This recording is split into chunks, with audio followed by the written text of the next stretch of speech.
My name is Travis Toivonen, and I am the Director of Performance at the Strength Feed. I grew up in Red Wing, Minnesota. It's a pretty small town. In high school, I played football, basketball, I ran track and field, and then also played tennis. I went to the University of North Dakota for 4 years where I played wide receiver, and then after that decided I wanted to continue my football career. Ended up spending 2 years in the NFL, and then I played in the XFL for 1 season. Initially, my lifting background was a lot of kind of like the Olympic lifts. In college, we hammered cleans, snatches, we squatted, we deadlifted, kind of like the traditional football strength training style.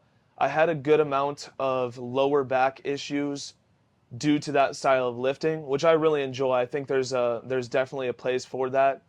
But I've kind of moved a little bit more towards a lot of like different types of sprint work, plyometric, jump work, and just a really healthy combination of those two things. I think that a well-rounded program is going to include all those different type of aspects where you're getting a really good strength stimulus of lifting heavy weights, but you're also getting those sprints, the jumps, and kind of like working those two things together to where we're not just focused on lifting heavy all the time. We're not just focused on moving fast all the time, but we're actually looking at our athletes and seeing what they kind of need more of, but making sure we include all those different things in a good program.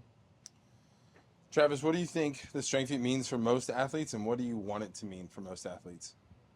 The strength feed is a spot where all of our athletes can come in and they know what they're going to get. They know they're going to get a really high level of coaching. They know they're going to get a lot of really, really good work. And when they come in those doors, they know that the coaches that are working with them actually care about the results and care about them as an individual. As the director of performance, obviously that's what it means. What are you always trying to give to the kids, the athletes that come into the door? I want to make sure that every time our kids and our athletes step in the door, they know they're going to both get better, but they're also going to have a good time doing it. I mean, we're in the private sector. No one has to come work with us. So them actually enjoying what they're doing, but also knowing that they're being productive while they're in here, where it's not like they came in and wasted an hour and a half of their lives. But they actually got better for that entirety of the 60 to 90 minutes that they were in here. And it was like really, really high quality work. Trav, as the director of performance, you see 200 to 250 athletes a week on average, probably. What are your biggest misses by most of these athletes? Like, what are they missing? Yeah, what are they missing? Yeah. Whether it's their programming or their diet, or like what is the big miss? Or it's like if you're doing that, you can make yourself 1 to 10% better. Yeah. I would say that the two things, probably the lowest hanging fruit for most of our athletes, are a lack of sleep, and then whether it's improper education on diet or just a lack of care, but like how they eat and then how they take care of themselves when they're sleeping. In terms of actually training, I think a lot of programs, whether it's like in high school or if they're going to Lifetime or the YMCA going by themselves, they place a large emphasis on lifting heavy and hitting heavy numbers, which I think is important to a certain extent, but I don't think the entirety of their lifting should be focused on that. I think kids too often go to the YMCA and all they do is move heavy things really slow. And they're focused on back and buys, chest and tries, where it's like those are bodybuilding splits where like if you want to actually be a high performing athlete, you have to train like that. So making sure you're getting like really high velocity movements, a sufficient amount of sprint work. I think that's one thing that a lot of people miss out on is they're not even close to touching max velocity. I mean, probably even once a month, where they should be seeing that at least once a week, if not more. So getting a really high volume of sprints in, but making sure that it's a quality over quantity, where it's not you're just, spamming sprints for 30 minutes in a row and not resting, but more of like, we're going to get a couple of these sprints, but they're going to be max effort, and we're going to get as much productive work as possible in that short amount of time. Talk to me about what you're doing with the college group this summer. You put a big emphasis on stimulus. Elaborate a little bit more about stimulus and making sure that they're getting the best bang for their buck in that hour. Yeah, so Joe, Andrew, and myself all sat down and, we kind of talked over things, what we want to see from our college and professional athletes this summer.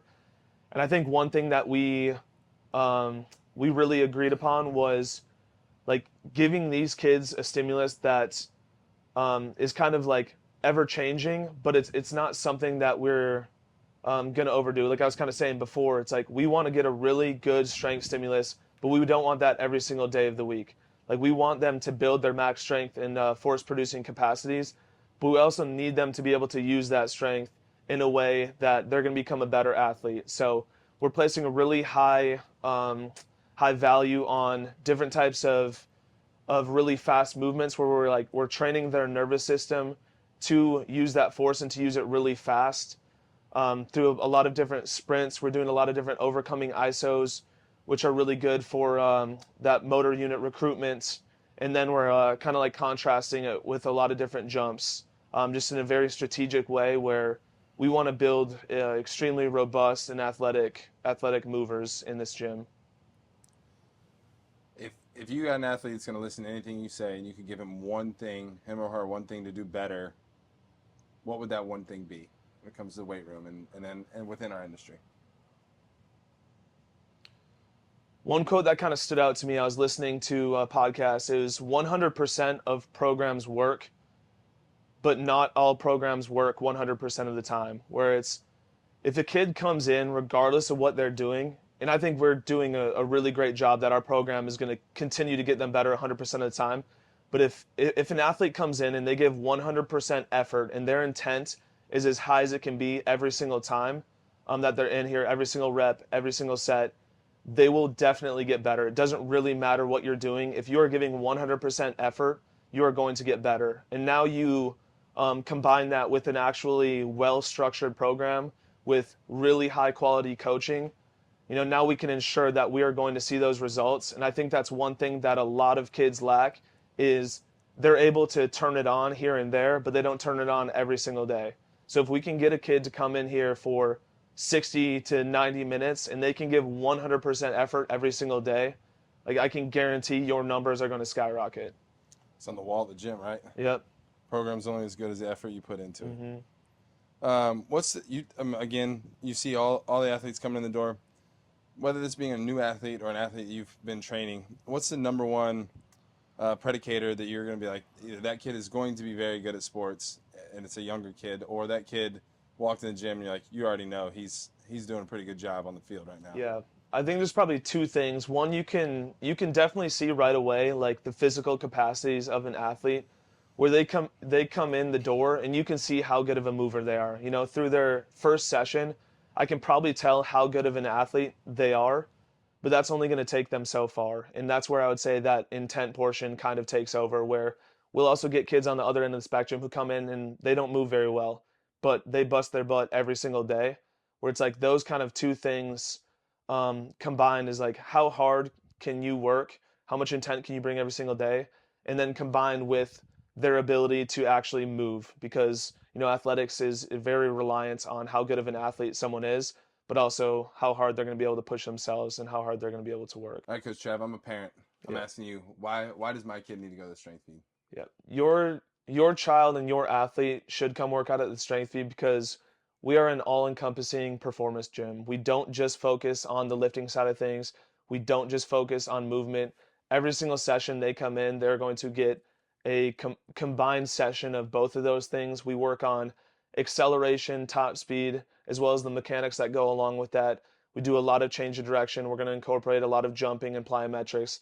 And then we're also going to pair that with a very strategic and well planned out lift to where now we're making athletes move better and then also get stronger to improve their capabilities to do the movement that they need to do.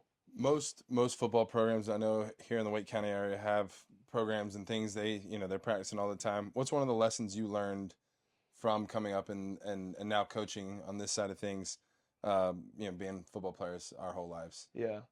So I have a very extensive football career and then lifting career in a football weight room. And I think one of the stigmas that we're kind of trying to break here as well is like more is not always better. I think it's kind of like the culture thing of let's lift as heavy as we possibly can all the time, where we're getting the 1,500-pound, 2,000-pound club t-shirts. We're lifting as heavy as we possibly can every single day with like a ton of volume. I think a lot of times we see kids who can lift a ton of weight, but then you go put them out and they're running 5.3, 5.4 second 40s, where the stuff that they're doing in the weight room is not transferring one bit to the stuff that they're putting out on the field. So um, I think just trying to make sure that we are not getting stuck in one kind of like philosophy or system, but we're kind of always improving our own thing that we do here and making sure at the end of the day we know that the one thing that we need to do is make the athlete better at their sport. So there's not always going to be one answer, but as long as a kid comes in and we're able to help them be a better athlete, be a better person overall in life, and kind of teach these qualities that we want to see, it's going to be a great way to ensure that that athlete's going to get better.